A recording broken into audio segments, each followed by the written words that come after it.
পরিস্থিতির মধ্যে আমরা রয়েছি এই মুহূর্তে, আমি প্রতিকৃতবাবু আপনার কাছে এবার শুরুতেই আসব, কারণ গোটা বিশ্ব জানতে উদ্গ্রীব।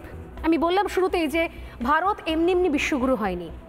আজকে ইসরায়েলের আকাশে যে ধ্বংসলীলা চালাচ্ছে ইরান, প্রতিশোধ নেওয়ার নাম করে আমরা দেখতে পাচ্ছি তাতে সাধারণ লোকালয় ধ্বংসস্তূপে পরিণত হচ্ছে। নন স্টপ যুদ্ধের সাইরেন শুনতে পাওয়া যাচ্ছে, সেই সাইরেনের একটু অডিও আমি রাখতে বলবো টিমকে, এবং সেখানে একের পর এক আবাসন, স্কুল, কলেজ ধ্বংস হয়ে যাচ্ছে। ইসরায়েল এত উন্নত টেকনোলজি থাকা সত্ত্বেও তার আকাশকে প্রোটেক্ট করতে পারলো না সব জায়গায়, কিন্তু ভারত পেরেছে। শুধুমাত্র S-400 সুদর্শন চক্র দিয়ে নয়, একই সঙ্গে এডিএস আকাশ, যা ভারতের নিজস্ব তৈরি প্রযুক্তি, সেটা দিয়েও কিন্তু গুজরাট, রাজস্থান, পাঞ্জাব, কারণ এই বিপুল রেঞ্জ তো একা সুদর্শন চক্রের পক্ষে সামলানো সম্ভব ছিল না। ভারতের আকাশ সীমা লঙ্ঘন করে কিন্তু একটাও পাকিস্তান মিসাইল আমাদের জমি টাচ করতে পারেনি। ইসরায়েলের ক্ষেত্রে সেটা ইসরায়েলকে মাসুল গুনতে হচ্ছে, ইসরায়েলকে সেটা ক্ষয়ক্ষতির সম্মুখীন হতে হচ্ছে। এমনি এমনি ভারত বিশ্বগুরু হয়নি। ঠিক এই জায়গা থেকে দাঁড়িয়ে পথিকৃৎ বাবু, গোটা বিশ্বের ইন্টারেস্ট এবং নজরের জায়গায় রয়েছে ভারত এই মুহূর্তে কি অবস্থান নেয়।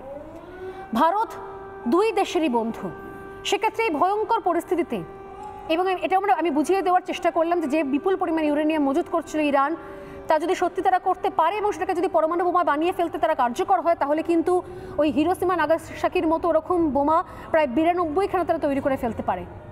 সেই জায়গা থেকে দাঁড়িয়ে ভারতের স্ট্যান্ড কি হতে পারে বলে আপনার মনে হয়? প্রতিকৃত পাই স্বর্ণালী, প্রথম কথা হচ্ছে অফিসিয়ালি কিন্তু ইন্ডিয়া বলবে যে এখানে আমরা একটা নিউট্রাল স্ট্যান্ড নিচ্ছি এবং দুজনেরই যাতে যুদ্ধটা থামায় এটাই বলবে, কিন্তু এটা সবাই জানে যে ইসরায়েলের সঙ্গে ভারতবর্ষের একটা স্ট্র্যাটেজিক রিলেশনশিপ আছে। প্রথম কথা হচ্ছে সেটা। দ্বিতীয় কথা হচ্ছে যে কারণে ইসরায়েল অ্যাটাকগুলো করেছে, ইরানের একটা স্টেটেড পলিসি আছে, সেটা হচ্ছে যেদিন ওদের কাছে নিউক্লিয়ার ওয়েপন চলে আসবে তারা ডাইরেক্ট ইসরায়েলকে অ্যাটাক করবে। এটা ওদের স্টেটেড পলিসি, ডিক্লেয়ার্ড পলিসি। এবং এই জন্যে আগে কিন্তু 1981-ও এই ধরনের অ্যাটাক ইসরায়েল ইরাকে করেছিল।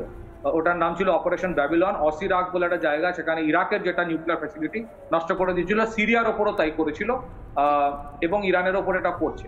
তিনটে জিনিসকে অ্যাটাক করেছে। এক হচ্ছে নিউক্লিয়ার ইনস্টলেশন, যেখানে এনরিচমেন্ট অফ ইউরেনিয়ামটা হয়। সেকেন্ড হচ্ছে ব্যালিস্টিক মিসাইল ফেসিলিটিগুলো, আর যেখানে ওয়েপেনাইজেশনটা হয়, যে ওয়ার হেড তৈরি করে সেটা মিসাইলে লাগানো।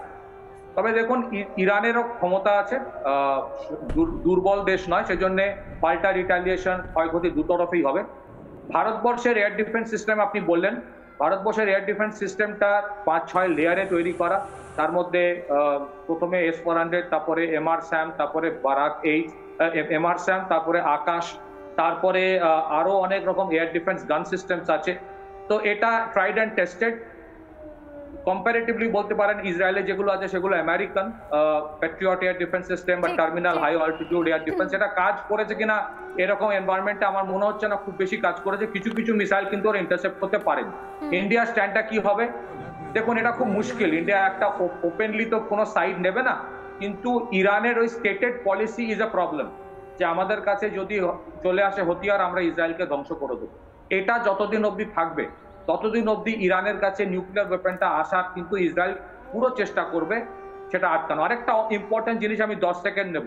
আপনি একটা জিনিস দেখবেন, এখানে সৌদি আরব, ইউনাইটেড আরব এমিরেটস, কুয়েতের মতো দেশেরা কিন্তু খুব দুঃখী নয়, দুঃখ প্রকাশ কিন্তু নেই ভিতর যে ইসরায়েল অ্যাটাক করেছে। এখানে একটা ব্যাপার বুঝতে হবে, শিয়া সুন্নি ব্যাপার আছে।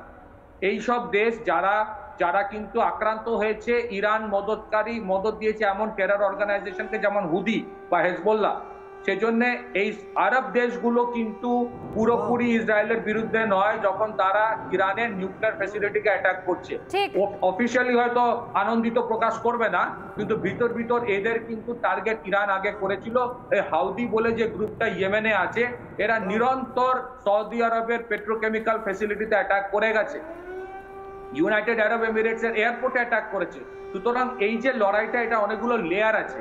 একটা ইরান ভার্সেস ইসরায়েল, এবং এখানে একটা শিয়া সুন্নি অ্যাঙ্গেল আছে, এবং সেই জন্য ইরান ডেসপারেটলি চাইবে আমেরিকা যাতে ডাইরেক্টলি ইনভলভ হয়। আমেরিকার ইনভলভমেন্ট আছে কিন্তু ডাইরেক্টলি নয়।